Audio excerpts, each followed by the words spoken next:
தடவை எங்கள் மருத்துவமனைக்கு வருகை தந்து எங்களுக்கு ஊக்கம் அளித்து வருகிறார்கள். மாண்புமிகு அமைச்சர் அவர்களை மாசு என்று அன்போடு அழைக்கின்றனர். எதனால் இவ்வாறு அழைக்கின்றார் என்று யோசித்து பார்த்தேன். அவருக்கு என்று தமிழகத்தில் ஒரு மாஸ் இருக்கிறது, அதனால்தான் இவ்வாறு அழைக்கின்றாரோ? கொரோனா இரண்டாவது அலையின் போது தமிழ்நாட்டின் எல்லா பகுதிகளுக்கும் நேரடியாக சென்று அல்லும் பகலும் அயராது திறமையுடன் செயல்பட்டு இரண்டாவது அலையை விரைவில் கட்டுக்குள் கொண்டு வந்தவர். அதற்கு நாம் அனைவரும் அவருக்கு நன்றி சொல்ல கடமைப்பட்டுள்ளோம். மேயராக இருந்த போதும் இப்போது அமைச்சராக இருக்கும் போதும் அவரை ஒரு சிறந்த செயல் வீரராக எல்லோரும் பார்க்கின்றனர். தமிழ்நாட்டில் மருத்துவ கட்டமைப்பை மேம்படுத்த மாண்புமிகு தமிழக முதல்வர் அவர்களும் மாண்புமிகு அமைச்சர் அவர்களும் எடுத்து வரும் முயற்சிகள் மக்களால் பாராட்டப்படுகிறது என்பதை நாம் அறிவோம். பல்வேறு அலுவல்களுக்கிடையே எங்கள் அழைப்பை ஏற்று இந்த மையத்தை துவக்கி வைக்க வருகை தந்துள்ள மாண்புமிகு அமைச்சர் அவர்களை வருக வருக என்று நன்றியோடு வரவேற்கின்றேன்.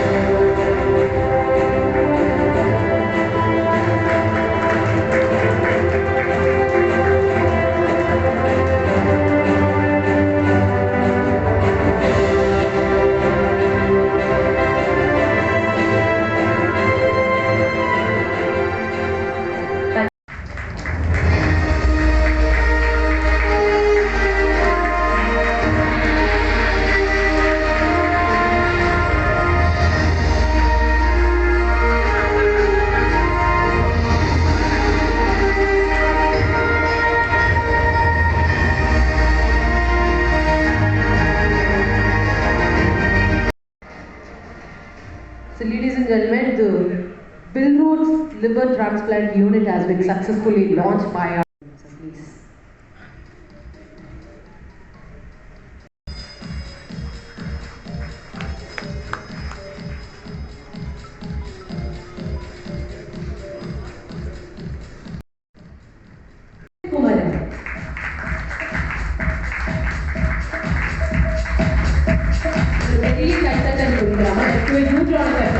Dr. Kiran Kumar.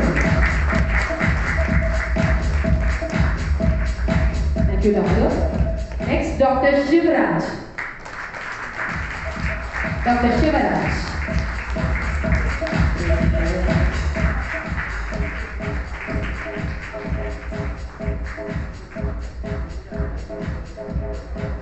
Thank you, Doctor. Up next, Dr. Kulasekaran.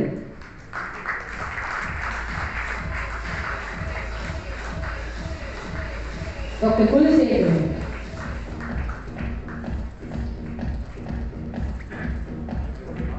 Next, Dr. M. Subramanian. Dr. M. Subramanian. Next, Dr. Rajkumar Williams. Dr. Rajkumar Williams. Next, Dr. Kumar.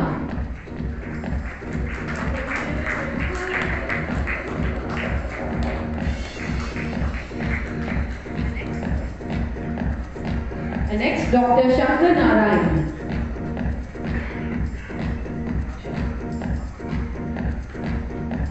And next, Dr. Chakrabarti. Dr. Chakrabarti.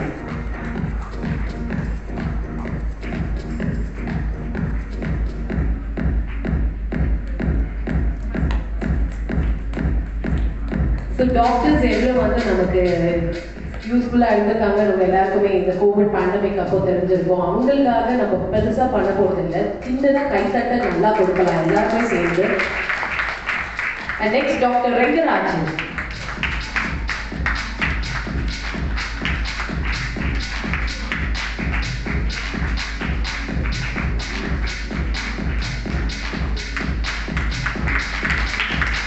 Up next, Dr. Suresh.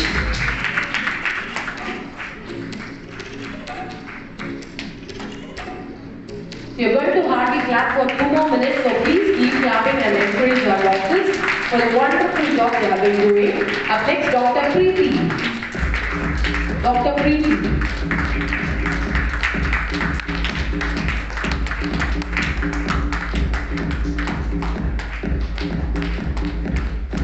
And next, Dr. Srinivas. Dr. Srinivas.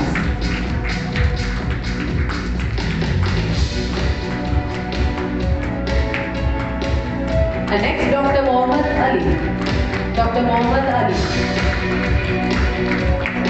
And next, Dr. Salahuddin. Next, Dr. Salahuddin.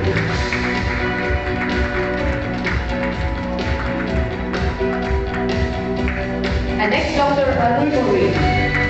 Dr. Arul Nori.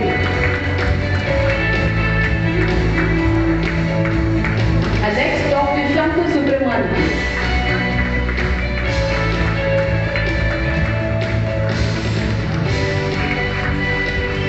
நன்றி ஐயா. நம்ம செய்ய முடிக்கிறதுக்கு என்ன தேவை அப்படின்னு பார்த்தோம்னா, திருக்குறள் சொல்லியிருக்காங்க, தெரிந்த இனத்தோடு தேர்ந்தெண்ணி செய்வார்க்கு அரும்பொருள் யாவென்றும் எழும். Which means nothing is impossible for the team which actually plans and executes. So அதுதான் நடந்தது. டாக்டர் ஜெகநாதன் கிரேட் டாக்டர், அவர் ட்ரீம் பண்ண ஒரு institution which is ably led by Dr. Rajesh, MD, and CEO Dr. Kalpana.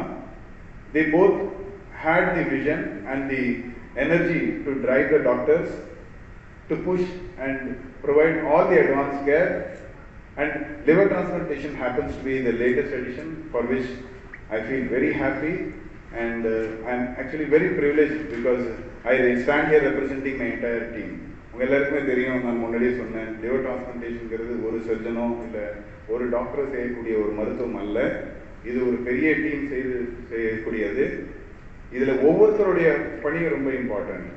அந்த அறுவை சிகிச்சை செய்கிற அந்த ஒரு நிபுணரோடது மட்டும் இல்லாமல், இன்ஃபேக்ட் அந்த பிரெயின் டெட் டோனரை ஐடென்டிஃபை பண்ணி அவங்க ஃபேமிலியை கவுன்சில் பண்ண டாக்டர்ஸ் எங்கள் டீம் இருக்காங்க, அதை மேனேஜ் பண்ண டாக்டர்ஸ் இருக்காங்க, அதுக்கப்புறம் ஆப்ரேட் பண்ண எங்கள் டீம் இருக்குது, பேஷண்ட்ஸ்க்கு அனஸ்தீஷியா கொடுத்து போஸ்ட் ஆப்ரேட்டிவ் கேர் கொடுத்த டாக்டர்ஸ் டீம் தனி, இது இல்லாமல் சப்போர்ட் டீம் எங்களுடைய very efficient nurses, physiotherapist, dietitians, இவங்க எல்லாருக்குமே I really I'm very thankful for making it very successful, and I promised Dr. Rajesh that this will not be the first, this will be the first of many.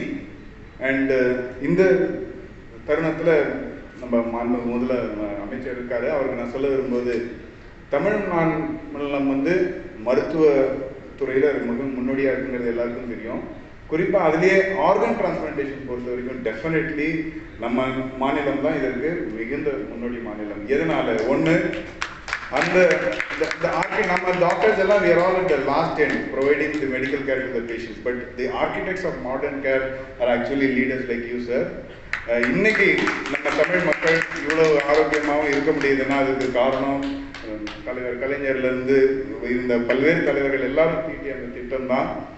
Not only இந்த அரசு இதற்காக ஒரு மருத்துவம் செய்யக்கூடிய அந்த loss மட்டும் இல்லை, in fact தி CM ஸ்கீமில் நம்ம ஈவன் ஒரு ஏழையான ஒரு நோயாளிக்கு கூட நம்ம கல்லீரல் மாற்று அறுவை செய்ய முடியும், அந்த சிறப்பாக செய்ய முடியும் அப்படிங்கிற அந்த முதல் திட்டத்தை கொண்டு வந்து ரொம்ப சக்ஸஸ்ஃபுல்லாக நடத்தியிருக்கிற மாநிலம் நம்ம தமிழ் மாநிலம் தான்.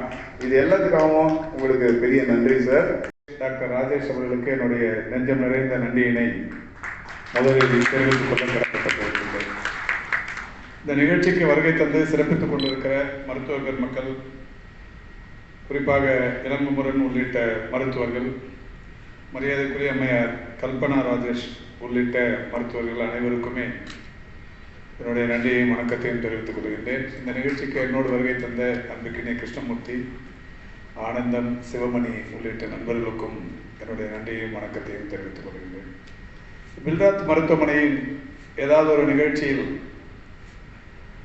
மருத்துவர் பண்புமிக்க மனிதநேயம் உள்ள டாக்டர் ராஜேஷ் அவர்களுக்கு ஒரு நன்றி சொல்வதற்கான வாய்ப்பு எப்போதாவது கிடைக்குமா என்று தொடர்ந்து காத்து கொண்டிருந்தேன். அந்த நிகழ்ச்சி இன்றைக்கு நடைபெற்றுக் கொண்டிருப்பது என்பது மிகுந்த மகிழ்ச்சி அளிக்கக்கூடிய ஒன்று. ஏன் நான் அவருக்கு நன்றி சொல்ல வேண்டும்? நீங்கள் கொஞ்சம் யோசிப்பீங்க, எதுக்கு அவருக்கு நன்றி சொல்லணும்? அவர் இங்கே வந்து கல்லீரல் மாற்று அறுவை சிகிச்சை மையத்தை திறக்கிறாரு. அதுக்காக இதுக்கு அவருக்கு நன்றி சொல்லணும். அதுக்காகவும் சொல்லணும், சென்னையின் ஒரு மருத்துவ கட்டமைப்பை இன்னொரு லெவலுக்கு எடுத்துகிட்டு போகிறதுக்காக அவருக்கு நன்றி சொல்லணும், அது வேற. ஆனால் தனிப்பட்ட வகையில் அவருக்கு நான் ஒரு நன்றி சொல்ல வேண்டும் என்பது, 2006 சென்னை மாநகரின் மேயராக மாண்புமிகு தமிழக முதல்வர் அவர்களால் இந்த பொறுப்பு எங்களுக்கு அளிக்கப்பட்ட போது நல்ல ஒரு பெரிய அது பொறுப்பு ஏற்றுக்கிற நேரத்திலே வடகிழக்கு பருவமழையின் தாக்கம் பெரிய அளவில் சென்னையில் எங்கே பார்த்தாலும் அந்த மழையின் தாக்கத்தால் குறிப்பாக மழைக்கு வருகிற நோய்கள், டெங்கு மாதிரியான இந்த காய்ச்சல், சேற்றுப்புண் மாதிரி நிறைய உபாதைகள் மக்களுக்கு, அது குறிப்பாக குடிசை பகுதி மக்களுக்கு நிறையவே இருக்கும். அந்த மாதிரியான நேரத்தில் மாநகராட்சியின் சார்பில் ஒரு 155 வட்டங்கள் அன்றைக்கு, அந்த 155 வட்டங்களிலும் 155 மருத்துவ முகாம்களை நடத்திட வேண்டும் என்று முடிவெடுத்து மாநகராட்சியில் இருக்கிற மருத்துவத்துறையின் கட்டமைப்பை அணுகிய போது ஒரே நாளில் 155 மருத்துவ முகாம்களில் மருத்துவ முகாம்கள் நடத்தப்படுவது என்பது வாய்ப்பு குறைவு. அதற்கான அந்த இன்ஃப்ராஸ்ட்ரக்சருங்கிறது இல்லை. அப்போ என்ன பண்ணலாம்னு முடிவெடுத்தப்ப சென்னையில் ஒரு 3-4 மருத்துவமனைகளை நாங்கள் அணுகினோம். அணுகி நீங்கள் உதவ வேண்டும் இந்த வகையில் சென்னை மாநகராட்சியில் ஒரே நாளில் ஒரு 155 மருத்துவ முகாம்கள் உங்களோடு ஒருங்கிணைவதற்கு தன்னார்வ தொண்டு நிறுவனங்கள், அரிமா சங்கம், ரோட்டரி சங்கம் போன்றவைகள் இருக்கிறது. அதோடு சேர்ந்து இந்த மருத்துவமனைகளும் இதில் இணைய வேண்டும் என்று கேட்டபோது முதலில் அதற்கு ஓகே சொன்னவர் நம்முடைய மரியாதைக்குரிய திரு ராஜேஷ் அவர்கள். அவர் சொன்னதன் அடிப்படையில் உடனடியாக அதற்கான ஏற்பாடை செய்து 155 வட்டங்களிலும் 155 மருத்துவ முகாம்கள் நடத்தி அந்த 155 வட்டங்களில் ஒரே நாளில் 155 மருத்துவ முகாம்கள் நடத்தப்பட்டதாலும் அதற்காக ஒரே நாளில் ஒரு 64,000 பேர் மருத்துவ பயன் பெற்றதாலும் சென்னை மாநகராட்சியின் அந்த 300 ஆண்டுகளுக்கும் மேலான அந்த மாநகராட்சி முதன்முறையாக இந்திய சாதனை புத்தகமான லிம்கா சாதனை புத்தகத்தில் அது இடம் பிடித்தது. சென்னை மாநகராட்சியின் அந்த 300 ஆண்டுகளுக்கும் மேலான ஒரு மிகப்பெரிய சாதனையை, கனவை நனவாக்கியவர்களில் முதன்மையானவர் பெருமதிப்பிற்குரிய மருத்துவர் ராஜேஷ் அவர்கள். அதற்காக அவருக்கு நான் தனிப்பட்ட வகையில் நன்றி சொல்லிக் கொண்டிருந்தாலும் இது மாதிரியான ஒரு விழாவில் நன்றி சொல்வது என்பது பொருத்தமாக இருக்கும் என்பதால் தொடக்கத்திலேயே அதை சொல்ல கடமைப்பட்டிருக்கிறேன். அதை தொடர்ந்து இன்னொரு நாள் அவரிடத்தில் ஒரு சின்ன கோரிக்கை வைத்தேன். கார்பரேஷனில் வந்து 155 கவுன்சிலர் இருக்காங்க. இந்த கவுன்சிலர் வேலைங்கிறது தெரியும் உங்களுக்கு, ராத்திரி பகல் பார்க்காம போய் பப்ளிக் சர்வீஸ் பண்ணுறதுங்கிறது. அப்போ அந்த மாதிரியா இருக்கிறவங்களுக்கு ஒரு முழு உடற் பரிசோதனை, மாஸ்டர் ஹெல்த் செக்அப் பண்ணி அவங்களுக்கு ஒவ்வொருத்தருக்கும் ஒரு ரெக்கார்டு கிரியேட் பண்ணி கொடுத்துட்டோம்னா, ஒரு ஃபஸ்ட் டைம் பண்ணும்போது உனக்கு சர்க்கரை இருக்குது, இல்லை ஹைப்பர் டென்ஷன் இருக்குது, இல்லை இதை வந்து தொடர்ச்சியாக நீங்கள் இந்த மாதிரியான ட்ரீட்மெண்ட் எடுத்துக்கணுங்கிற ஒரு அறிவுறுத்தல் அடங்கிய ஒரு புத்தகத்தை அவங்களிடத்தில் தந்து விட்டோமானால் அந்த 155 பேருமே அடுத்து இந்த பப்ளிக் சர்வீஸ் பண்ணுறதுக்கு அவங்க உடல் நலனை அவர்கள் அக்கறையோடு கவனித்துக் கொள்வதற்கு வாய்ப்பாக இருக்கும் என்று அவரிடத்தில் கேட்டேன். அப்போ அவர் சொன்னது, எனக்கு மாநகராட்சி ஒரு 10 பைசா கூட தர வேணாம், இதை நான் இலவசமாக செய்கிறேன் என்று சொல்லி மருத்துவமனை வளாகத்திலேயே ஒரு பெரிய பந்தல் அமைத்து அதில் 155 மாநகராட்சி மன்ற உறுப்பினர்களையும் வரவழைத்து 155 பேருக்கும் மாஸ்டர் செக்அப் பண்ணி ஒவ்வொருத்தருக்குமா அவங்களோட அந்த செல்ஃப் ஹிஸ்டரியை ஒரு புக்காகவே போட்டு தனித்தனியாக கொடுத்தார். இது அதுக்கப்புறமும் அதுக்கு முன்னாடியே நடந்ததில்லை, மாநகராட்சி ஒரு பெற்றிருக்கிறது என்கின்ற அந்த விஷயத்தையும் சொன்னார்கள். நிச்சயம் இந்த வளர்ச்சி என்பது டாக்டர் ராஜேஷ் அவர்களை பொறுத்தவரை அவருடைய திறமையான நிர்வாகத்திற்கு கிடைத்திருக்கிற ஒரு அங்கீகாரம் என்றே கருத வேண்டும். நம்முடைய சட்டமன்ற உறுப்பினர் மரியாதைக்குரிய M.K. மோகன் அவர்கள் இந்த மருத்துவமனை குறித்து தொடர்ந்து பேசுவார்கள். அவர் அப்பொழுது மாநகராட்சி மன்ற உறுப்பினராக இருந்தார், இப்போது சட்டமன்ற உறுப்பினராக இருக்கிறார். இந்த நிகழ்ச்சிக்கு வர வேண்டும் என்று கூட என்னிடத்தில் முதலில் கேட்டது மருத்துவ நிர்வாகம் கேட்கவில்லை, சட்டமன்ற உறுப்பினர் தான் கேட்டார். நீ அந்த ஆஸ்பத்திரிக்கு வரணும், இந்த மாதிரி ஒரு நிகழ்ச்சி இருக்குனாரு. நான் சொன்னேன் வரேங்க அப்படின்னா. இப்போ எந்த இடத்துல வெனு எங்கன்னு கேட்டேன். ஹாஸ்பிட்டல் இல்லை, தாஜ் ஹோட்டல்னார். அது என்ன தாஜ் ஹோட்டலில் நடத்துறீங்களா? இல்லை, ராஜேஷை பொறுத்த வரைக்கும் எப்பவுமே கிராண்டாக பண்ணணும்னு நினைப்பாரு, அதனால இது கிராண்டாக பண்ணுறாரு. அது மட்டும் இல்லை, இந்த கொரோனா பேரிடர் காலத்தில் மருத்துவர்கள் பெரிய இந்த மருத்துவமனையில் ஒரு உயிரை துச்சமென மதித்து வேலை செய்கிற ஒரு விஷயம் தானே. அந்த மாதிரி வேலை செஞ்சவங்களை பாராட்டணும் அவங்கள சிறப்பிக்கணுங்கிற எண்ணம் டாக்டர் ராஜேஷுக்கு இருப்பதால் அதை ஒரு பெரிய நிகழ்ச்சியாக நடத்தணும்னு நினைக்கிறாரு. அதுக்காக எண்ணினார். உண்மையிலே அவரும் இன்றைக்கு இந்த நிகழ்ச்சிக்கு ஏதோ சில காரணங்களால் வர முடியவில்லை என்றாலும் அவருக்கும் என்னுடைய இந்த வாய்ப்பை பெற்றுத்தந்தமைக்காக மரியாதைக்குரிய திரு மோகன் அவர்களுக்கும் என்னுடைய நன்றியினை தெரிவித்துக் கொள்கிறேன். இப்போ இந்த கல்லீரல் மாற்று அறுவை சிகிச்சை பேசும்போது மதிப்புக்குரிய மருத்துவர் இளங்குமரன் சொன்னார், இந்த உடல் உறுப்பு மாற்று அறுவை சிகிச்சைகள் என்பது உலகம் முழுக்க பெரிய அளவில் நடைபெற்று கொண்டிருக்கிறது. இது இந்தியாவில் வெளியில் தெரிய ஆரம்பித்ததே தமிழகத்தில் தான் முதலில் என்று சொன்னால் அதில் மிக இருக்கார். மாண்புமிகு முத்தமிழறிஞர் கலைஞர் அவர்கள் தான் இதற்கான ஒரு சட்டத்தையே உருவாக்கியவர். அது மட்டும் அல்ல, மாண்புமிகு இன்றைய தமிழக முதல்வரும் அவருடைய துணைவியாரும் அந்த முதல்ல அவர்களுடைய உடல் தானத்தை தந்தது என்பது முதல்ல ஒரு பெரிய அரசியல் தலைவர் தமிழகத்தில் அந்த உடல் தானம் தந்தது என்பதும் தமிழகத்தில் தான். அதுவும் இன்றைய முதல்வர் மாண்புமிகு தமிழக முதல்வர் தளபதி அவர்கள் மட்டும்தான். இதுக்கப்புறம் வெளியில தெரிய ஆரம்பிச்சுதான் நிறைய சிறுநீரக இந்த கிட்னி டிரான்ஸ்பிளான்ட்டு, இந்த லிவர் டிரான்ஸ்பிளான்ட், இந்த மாதிரியான நிறைய விஷயங்கள் வேகமாக நடைபெற தொடங்கியது. குறிப்பாக இதற்கு முன்னால் கல்லீரல் மாற்று அறுவை சிகிச்சைன்னா ஒன்று லண்டன் போனோம், அமெரிக்கா போனோம், அந்த மாதிரியான ஒரு சூழல் இருந்தது. ஒரு சமீப காலமாகத்தான் சென்னையில் ஓரிரண்டு மருத்துவமனைகள் இச்சேவையை செய்து கொண்டிருக்கிறார்கள். அந்த வகையில் இன்றைக்கு பில்ராத் மருத்துவமனை அந்த 2-3 மருத்துவமனைகள் அந்த பட்டியலில் பில்ராத்தும் இணைந்திருப்பது என்பது ஒரு மிகப்பெரிய பிரம்மாண்ட வெற்றிக்கான அடையாளம்.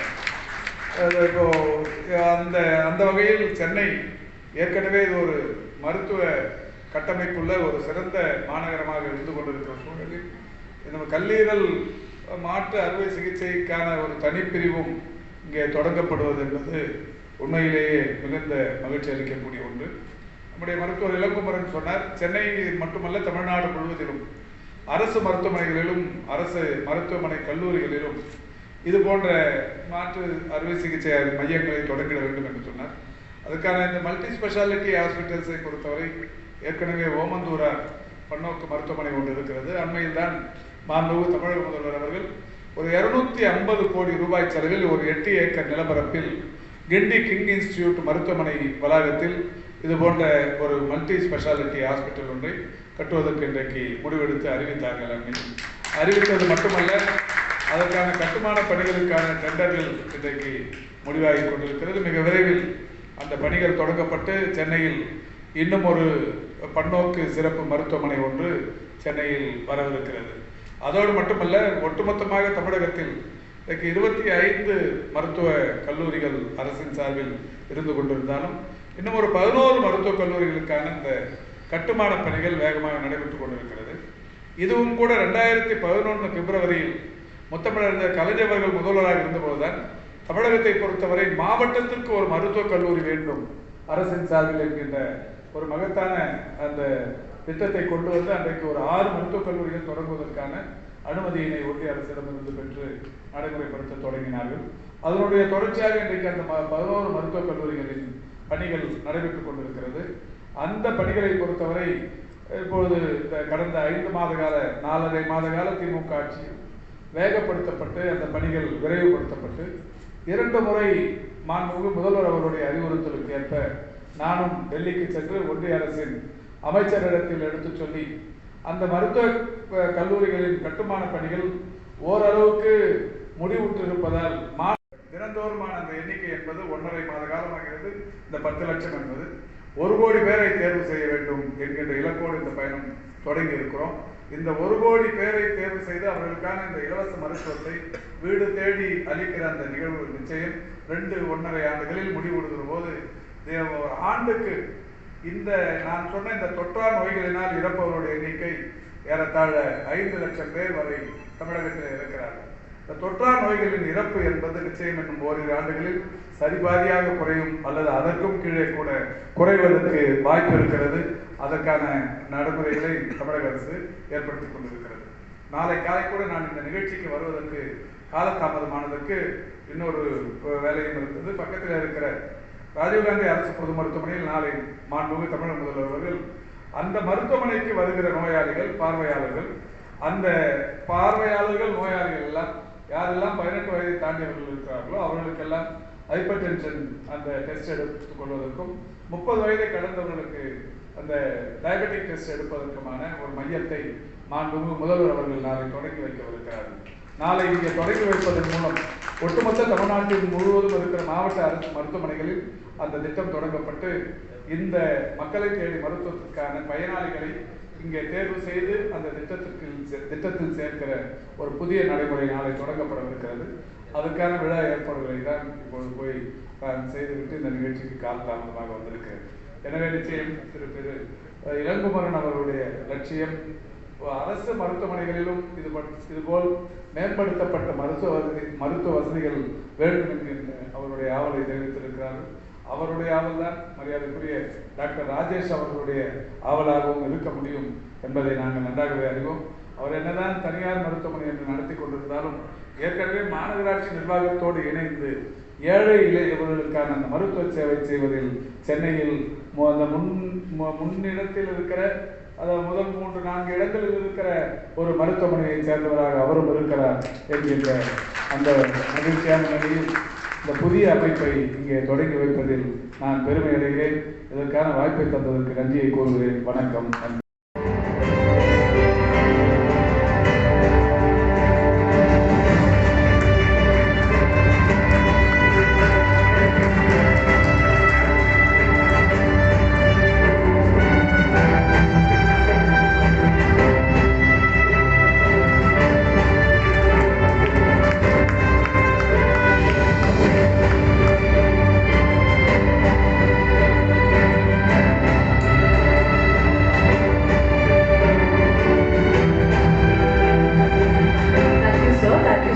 Joining with us today. Nandri.